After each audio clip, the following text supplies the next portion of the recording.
Dans cette vidéo, je vais te parler de 5 solutions qui te permettront de trouver un logement si tu es étudiant ou alternant. Si tu as cliqué sur la vidéo, c'est que toi ou quelqu'un de ton entourage risque d'en avoir besoin, donc reste bien jusqu'à la fin. La première solution que je te conseille, ce sont les logements Crous. Ils sont généralement moins chers puisqu'ils sont gérés par l'État. Ils sont généralement à côté des écoles, des facs, etc., des commerces également. Ils sont déjà meublés et tu peux y rester pour une durée de 5 ans, il me semble, ce qui n'est pas négligeable. Ces logements sont attribués sous condition de ressources, donc ça dépend des revenus des parents. Ça dépend également si on vient de province, si on habite très très loin de son école ou si on vient de l'étranger. Donc si tu souhaites faire ta demande, tu devras te rendre sur le site messervicesétudiants.fr. Tu dois d'abord faire une demande DSE, donc dossier social étudiant, et ensuite tu cliques sur la rubrique faire ma demande de logement. Et à la suite de ça, tu recevras une réponse sous quelques temps.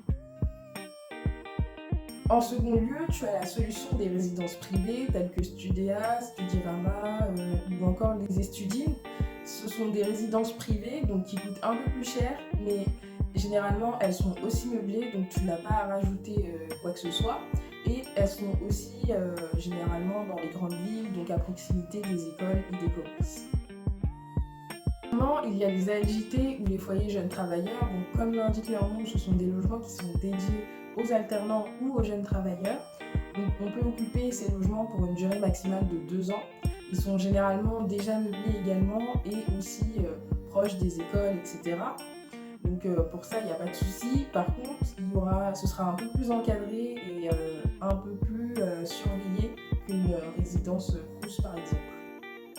Vous avez aussi donc les foyers, vous tapez foyer plus le nom de votre ville sur internet et vous allez trouver, il y en a un peu partout, généralement plus dans les grandes villes évidemment. Dans ce type de logement, vous aurez en général une chambre privatisée et le reste des pièces en commun, donc tout ce qui est salon, cuisine, salle de bain, je sais pas trop, il me semble que c'est également en commun, mais il me semble que dans certains cas vous pouvez l'avoir privatisé également. Malgré tout, vous n'avez toujours pas pu trouver de logement. Il vous reste une dernière solution. Ce sont les logements contre-service. Donc, je vous invite à taper logement contre-service et le nom de votre ville sur internet et vous allez trouver des établissements qui proposent ce type d'hébergement.